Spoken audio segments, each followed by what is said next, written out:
इयत्ता 7वी विषय मराठी इंग्रजीमध्ये. आज आपण आपल्या पाठ्यपुस्तकातील पाठ वाचनाचे वेड याच्या लेखिका आहेत आशा पाटील. या पाठावर आपण चर्चा करणार आहोत. पाठास सुरुवात करण्यापूर्वी आपणा सगळ्या विद्यार्थ्यांना मी एक सांगेन की नेहमीप्रमाणेच या पाठाचेही विश्लेषण स्पष्टीकरण मी 3 भाषेत करणार आहे, इंग्रजी, हिंदी आणि मराठी. त्यावर आक्षेप घेऊ नका, कारण की ज्या विद्यार्थ्यांना मराठी नाही समजत त्यांना थोडंफार हिंदीमध्ये समजवणे हे महत्त्वाचे असते. त्यामुळे आपण 3 भाषेचा इथे प्रयोग करीत आहोत. पाठास सुरुवात करण्यापूर्वी आशाताई पाटील यांचा परिचय पाहूया. जन्म 1976. विविध वृत्तपत्रे व मासिकातून लेखन. सोनालीने अवांतर वाचन करावे यासाठी तिच्या आईने केलेली युक्ती कशी सफल झाली याचे वर्णन लेखिकेने प्रस्तुत पाठात केले आहे. आता सोनाली नावाच्या एका मुलीच्या आईने एक युक्ती केलेली आहे. युक्ती म्हणजे आयडिया. आणि ती आयडिया कशासाठी केलेली आहे तर सोनालीने अवांतर वाचन करावे. अवांतर वाचन या शब्दाचा अर्थ समजणे आवश्यक आहे. तर अभ्यासासाठी जी आपली पाठ्यपुस्तकं आहेत, प्रत्येक विषयासाठी जी पुस्तकं दिलेली आहेत त्या व्यतिरिक्त अदर दॅन दॅट आपल्याला रीडिंग करणे खूप आवश्यक असते. म्हणजेच इतर लेखकांची पुस्तके वाचणे, कथा कादंबऱ्या वाचणे, वैज्ञानिक जे आहेत त्यांची पुस्तके वाचणे, मासिकं वाचणे, दैनंदिन वृत्तपत्र वाचणे, हे ज्या गोष्टी आहेत त्या गोष्टींचे वाचन सतत करत राहणे याला म्हणतात अवांतर वाचन करणे. तर सोनालीच्या आईलासुद्धा असं वाटत होतं की सोनालीने अवांतर वाचन करावे आणि ती करत नव्हती बहुतेक, म्हणून तिच्या आईने एक युक्ती केली. आणि ती युक्ती कशी सफल झाली, म्हणजेच वो आइडिया किस प्रकार से सफल हुई, इसी चीज का मतलब याच गोष्टीचं वर्णन या पाठामध्ये आपल्या लेखिका ज्या आहेत आशाताई पाटील त्यांनी केलेले आहे. पाठास सुरुवात करूया. आजकालच्या मुलांना वाचन म्हणजे कंटाळवाणी गोष्ट वाटते. TV, video games, computer, mobile या सर्वांची त्यांची पक्की मैत्री झालेली आहे. आता यहाँ पर कहा गया कि आजकल के बच्चों को वाचन म्हणजेच रीडिंग कंटाळवाणी, जैसे वो कहते हैं कि बोरिंग लगता है उनको ये सब. क्यों? क्योंकि TV, वीडियो गेम्स, कंप्यूटर इन सब से उनकी एक अच्छी दोस्ती हो चुकी है. खरे तर सोनालीलाही पाठ्यपुस्तकाव्यतिरिक्त इतर पुस्तकं वाचण्याची बिल्कुल आवड नव्हती. और आपके जैसी ये सोनाली भी, जिसको पाठ्यपुस्तक मतलब जो सिलेबस की किताबें हैं हमारी, जो टेक्स्ट बुक्स है वो पढ़ना, उसके अलावा पढ़ना बिल्कुल अच्छा नहीं लगता था. पाठ्यपुस्तकाव्यतिरिक्त मतलब पाठ्यपुस्तक के अलावा. तिची आई आणि मोठ्या भावाला मात्र आवड नव्हे तर वाचनाचे वेड होते. आई आणि मोठा भाऊ म्हणजेच बड़ा भाई जो था और उसकी मम्मी जो थी, इन दोनों को भी अवांतर वाचनाचं वेड होतं. मतलब उनका एक छंद था, हॉबी थी कि वो हमेशा अवांतर वाचन करते रहते थे. तिच्या आईने बऱ्याच वेळा वाचनाकडे तिचे मन वळवण्याचा प्रयत्न केला. आईने काय केलं तर बऱ्याच वेळा प्रयत्न केला. उन्होंने एक कोशिश की कि सोनाली भी रीडिंग करे. आपल्या अभ्यासाशिवाय दररोज किमान 2 पाने अवांतर वाचावीत असे तिचे मत होते. उनका कहना था कि तुम्हारी पढ़ाई के अलावा, अभ्यासाशिवाय की पढ़ाई के अलावा आपको 2 पेजेस एक्स्ट्रा पढ़नी ज़रूरी है, असे तिचे मत होते. खूप प्रयत्न करूनही सोनालीला अवांतर वाचनासाठी प्रवृत्त करण्यासाठी आईला यश येत नव्हते. और बहुत कोशिश के बाद भी माँ इसमें सफल नहीं हो रही थी. एकदा सुट्टीमध्ये तिच्या आईने एक गोष्टीचे पुस्तक तिच्या हातात दिले आणि तिला सांगितले, सोनाली, मला एका शाळेत पाहुणी म्हणून बोलावलं आहे. आता सुट्टी आपल्या सगळ्यांनाच माहिती आहे. सुट्टीच्या दिवशी सुट्टीमध्ये तिच्या आईने एक गोष्टीचे पुस्तक, गोष्ट म्हणजे कथा, कहानियाँ, ऐसी एक किताब उसके हाथ में दे दी और उसको कहा गया कि सोनाली, मुझे एक स्कूल में ॲज अ गेस्ट बुलाया गया है. पाहुणी म्हणजे काय, गेस्ट, मेहमान. मुझे बुलाया गया है. तिथे मुलांना मी एक गोष्ट सांगणार आहे. मला खूप काही गोष्टी माहीत आहे, पण कोणती गोष्ट सांगू ते समजेना. उन्होंने कहा कि मुझे जहाँ पर मेहमान बनकर बुलाया गया है वहाँ पर मुझे बच्चों को एक कहानी बतानी है. मुझे बहुत सी कहानियाँ आती है, लेकिन कौन सी बताऊँ ये मुझे समझ में नहीं आ रहा है. समजेना का अर्थ है समझ में नहीं आ रहा है. या पुस्तकातली एक गोष्ट सांगावी असं वाटतंय. तू यातली एक छानशी गोष्ट मला निवडून दे. मी तीच गोष्ट शाळेत सांगेन. अब उनके मम्मी ने उनको बताया, माँ ने बताया कि इस किताब में से, पुस्तकातली म्हणजे किताब में से एक गोष्ट सांगावी असं वाटतंय. मतलब इसी किताब में से एक गोष्ट में ये एक कहानी बच्चों को बताओ ऐसे मुझे लग रहा है. तू यातली एक छानशी गोष्ट मला निवडून दे. तो क्या करना, इस किताब में से कोई भी एक गोष्ट, एक कहानी मुझे निवडून म्हणजे सिलेक्ट करके दे, चुन कर दे. मैं तीस गोष्ट शायद सांगेन और मैं वही कहानी स्कूल में बच्चों को बताने वाली हूँ. देखो माँ ने आइडिया लगाई है यहाँ पर कि एक किताब उसके हाथ में दे दी और कहा है एक अच्छे से अच्छी कहानी मुझे ढूंढ कर देना. चलो पुढे काय होतं आहे बघूया आपण. तर आईला मदत म्हटल्यावर सोनालीला शाळेत बाईने सांगितलेले आठवले. आपण सर्वांना मदत केली पाहिजे. या मदतीची सुरुवात घरापासून करा. आता मदत हम सबको पता है, हेल्प. आईला हेल्प करण्यासाठी सोनालीला पटकन बाईंनी सांगितलेलं आठवलं मतलब याद आया.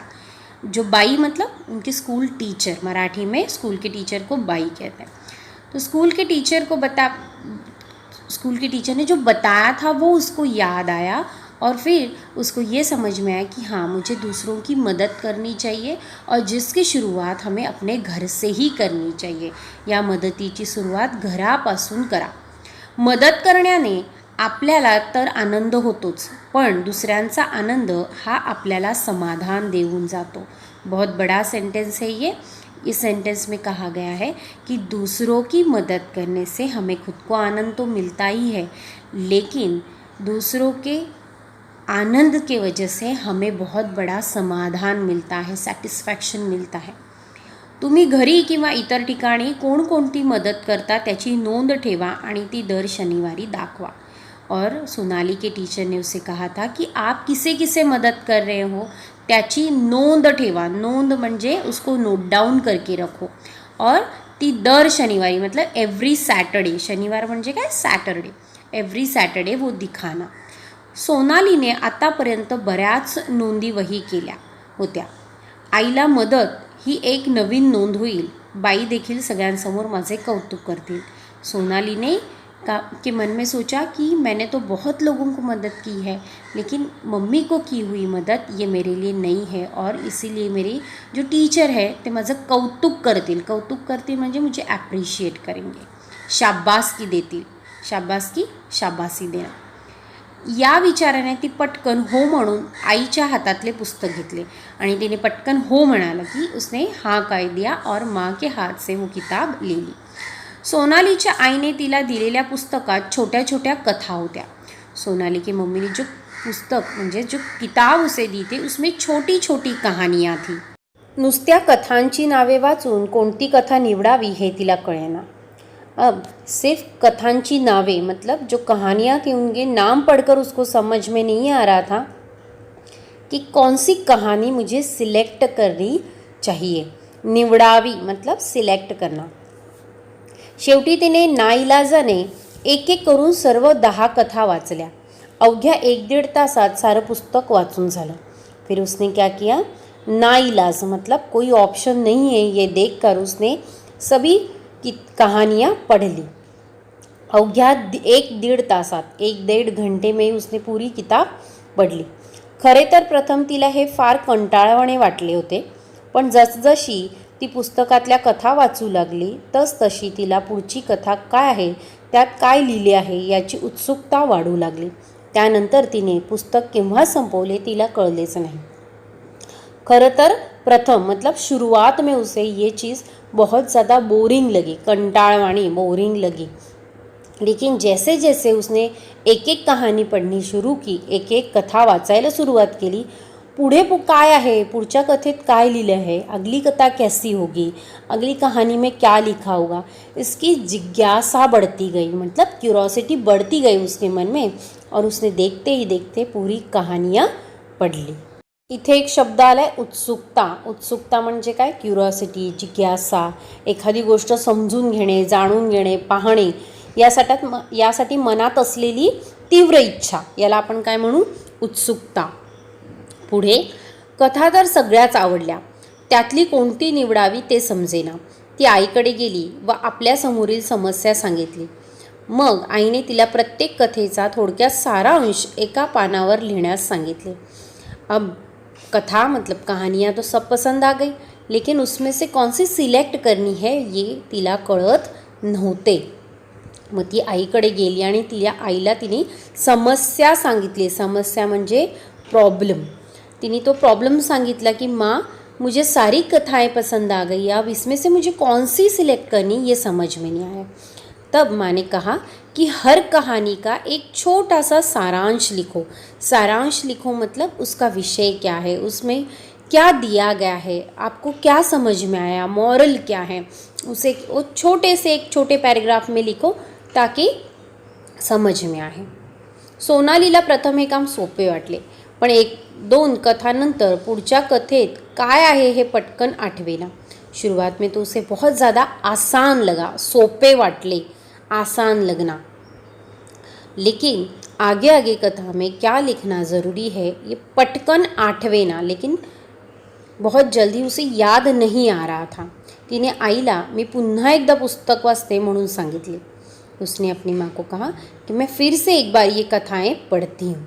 खरे तर आज घरात आजी, आजोबा, बाबा, दादा, काकू, काका या साऱ्यांनाच सोनालीकडे पाहून नवल वाटत होते. और सच बात तो ये है कि आज घर के जितने भी मेंबर्स थे उसमें आजी है, आजोबा मतलब दादा दादी, बाबा मतलब पिताजी, दादा मतलब बड़े भैया, काकू काका मतलब आंटी और अंकल, इन सबको बहुत ज़्यादा नवल हो रहा था, मतलब आश्चर्य हो रहा था क्या सोनाली को क्या हुआ है. वो खुद एक किताब लेकर बैठी है, क्योंकि सोनाली को पढ़ना अच्छा नहीं लगता था, लेकिन आज वो किताब के साथ देखी जा रही थी. आता तिने एक पान घेतले. त्या पानावर कथेचे नाव आणि त्या कथेत काय सांगितले आहे ते थोडक्यात लिहिले. बघता बघता तिने पान भरले होते. ती पळतच आईकडे गेली आणि तिने आईला ते पान दाखवले. अब पान म्हणजे पत्ता नहीं, पान म्हणजे एक नोटबुक का पेज, और वो लिया कागज, हिंदी में हम क्या कहेंगे कागज. तर पान घेतले आणि त्या पानावर कथेचं नाव लिहिलं, मतलब उस कहानी का नाम लिहा, थोडक्यात मतलब शॉर्ट में. आणि तिने ते लिहिलं आणि बघता बघता पूर्ण पान भरलं, मतलब वो पेज उसने लिखकर भर दिया. पळतच आईकडे गेली, दौड़ते हुए अपने माँ के पास गई और वो दिखाया. आई ने ते सारे पाहून तिचे खूप कौतुक केले, और वो सब देखकर माँ ने उसको बहुत अप्रिशिएट किया, उसको लाड प्यार किया, उसको शाबासी दी. आईने तिचे घरातल्या साऱ्यांपुढे कौतुक केल्यामुळे तिचा आनंद गगनात मावेनासा झाला. मतलब कि सबके सामने, सब फैमिली मेम्बर्स के सामने उसको अप्रिशिएट किया गया. तिचा आनंद गगनात मावेना मतलब उसको बहुत ज़्यादा खुशी हुई. आनंद गगनात मावेना मतलब खूब आनंद होणे, बहुत ज़्यादा खुशी होना है ना, खुशी मनाना होना. शाळेत गेल्यानंतर तिने आपण काल आईला काय आणि कशी मदत केली हे सांगितले. और स्कूल में जाते ही उसने स्कूल के फ्रेंड्स को या टीचर्स को उसने अपने माँ को किस प्रकार मदत की, कशी मदत केली ते सांगितले. सबको उसने बताया. आता इथे काय सांगितलं होतं, पळतच मतलब दौड़ते हुए. कौतुक ॲप्रिशिएट करना, शाबासी देना. घरातल्या साऱ्यांपुढे, सारा मतलब जो घर में जितने सभी मेंबर्स हैं उन सबके सामने, साऱ्यांपुढे मतलब सामने. आता इथे जे पान हा शब्द आला है, एक पान घेतले. पान 2 प्रकार के होते हैं. एक जो पेड़ के पत्ते होते हैं उसे भी झाडाचे पान असे मराठी में कहा जाता है. आणि वहीचे पान मतलब किताब का जो पेज, नोटबुक का जो पेज होता है जिसे हम कागज कहते हैं, उसे भी मराठी में पान कहा जाता है. पुढे काय झालं तर कथाही ऐकवली. तिने आजपर्यंत कधीच अवांतर वाचन केले नव्हते. तिच्यातला हा अमूलाग्र बदल सर्वांना आनंद देणारा होता. तिने सगळ्यांना सांगितलं की मी आईला कशी मदत केली. आणि त्यांनी सगळ्यांना कथासुद्धा सांगितली। और उसने एक कहानी भी सबको बताई। और उसने जो अवान्तर वाचन करना शुरू किया था वो सबको देखकर उसमें जो आए हुए चेंजेस है, अमूलाग्र बदल, मतलब एक बड़ा चेंज, एक बड़ा बदलाव उसके अंदर जो आया था वो देखकर सबको बहुत आनंद हुआ, खुशी मिली। वर्गात प्रथम बाईंनी आईला मदत केली म्हणून अभिनंदन केले आणि नंतर तिने वर्गात एवढी छान गोष्ट सांगितली म्हणून कौतुकाने तिच्या पाठीवर शाबासकीची थाप दिली। सबसे पहले उसने अपनी माँ को किस तरह से मदद की ये देखकर टीचर ने, वर्गात प्रथम बाईंनी, बाईं मतलब टीचर ने सगळ्यांसमोर तिचे अभिनंदन केले, उसको कॉन्ग्रॅच्युलेट किया आणि नंतर वर्गात छान गोष्ट सांगितली। और फिर उसने एक जो कहानी क्लास में सबके सामने बताई, गोष्ट सांगितली, त्यावर सुद्धा तिचे काय केले, कौतुक केले, उसको बहुत ॲप्रिशिएट किया, उसको शाबासी दी गई, म्हणजेच तिला शाबासकी दिली गेली। बघा आपल्याला सगळ्यांना पण आपल्या सगळ्यांचं जेव्हा कोणी कौतुक करतं, तुमचं पण जर कोणी कौतुक केलं तर तुम्हाला किती बरं वाटतं ना, आनंद येतो आणि तेच काम आपण परत खूप छान पद्धतीने करतो। अमूलाग्र बदल म्हणजे बहुत बड़ा बदलाव, एक मोठा चेंज तिच्यामध्ये आला होता। आता पुढे काय सांगितलं आहे, सोनालीला आज खूप खूप आनंद झाला होता। सोनाली आज खूप खुश थी। तिने आता घरातल्या, शाळेतल्या, वाचनातल्या अनेक पुस्तकांचे वाचन करायचे ठरवले। और उसने आज तय किया कि मैं घर में, स्कूल में, लाइब्रेरी में जो भी किताबें मुझे मिलती जाएगी वो मैं पढ़ती जाऊंगी। आईने सांगितल्याप्रमाणे तिने एक वही केली होती, त्यामध्ये ती आवडलेल्या ओळी किंवा एखादा प्रसंग लिहून ठेवत होती। आई ने सांगितल्याप्रमाणे मतलब जिस तरह से उसकी माँ ने उसे बताया था उस प्रकार उसने एक वही केली होती, वही म्हणजे नोटबुक। और उसमें उसे जो भी लाइन पसंद आती, एक प्रसंग, इंसिडेंट पसंद आता वो लिख कर रखती। सोनालीला प्रोत्साहन देण्यासाठी बाबांनी तिच्या वाढदिवसाला एक छानसे पुस्तक तिला भेट दिली। सोनाली के पिताजी ने उसे प्रोत्साहन देण्यासाठी मतलब उसको मोटिवेट करने के लिए, उसको प्रोत्साहित करने के लिए आणि उसे वाढदिवसाला मतलब उसके बर्थडे पर उसको एक अच्छी सी किताब गिफ्ट में दे दी आणि सोबत तिच्या वर्गातल्या साऱ्याच मुलामुलींना एक पुस्तक भेट स्वरूपात दिली। और उसी के साथ साथ उसके जो क्लासमेट्स थे मतलब स्कूल के जो उसके फ्रेंड्स थे उन सभी को एक एक किताब भेट स्वरूपात दिली, मतलब ॲज अ गिफ्ट उन्होंने दी। सोनालीला आता पुस्तक वाचत जा असे सांगण्याची गरज उरली नव्हती। अब ऐसा वक्त आ चुका था कि अब सोनाली को तुम्हें पढ़ना क्यों ज़रूरी है, किताब रीड करो, रीडिंग करते रहो, ये बोलने की ज़रूरत पढ़ने नहीं लग रही थी, क्योंकि अब वो इतने अच्छे से पढ़ने लगी थी क्योंकि उसको रीडिंग बहुत अच्छी लगने लगी। हमने देखा कि उसकी मम्मी ने किस प्रकार एक आइडिया की, उसको एक किताब दी, उसको कहानियाँ पढ़ने के लिए कहा और उसे किस प्रकार रीडिंग हैबिट उसके अंदर इनकलकेट हो गई, ये हमने देखा। तो बच्चों, आप सभी को, तुम्हा सगळ्यांनासुद्धा वाचनाची आवड असणे खूप गरजेचे आहे। थँक्यू सो मच, धन्यवाद।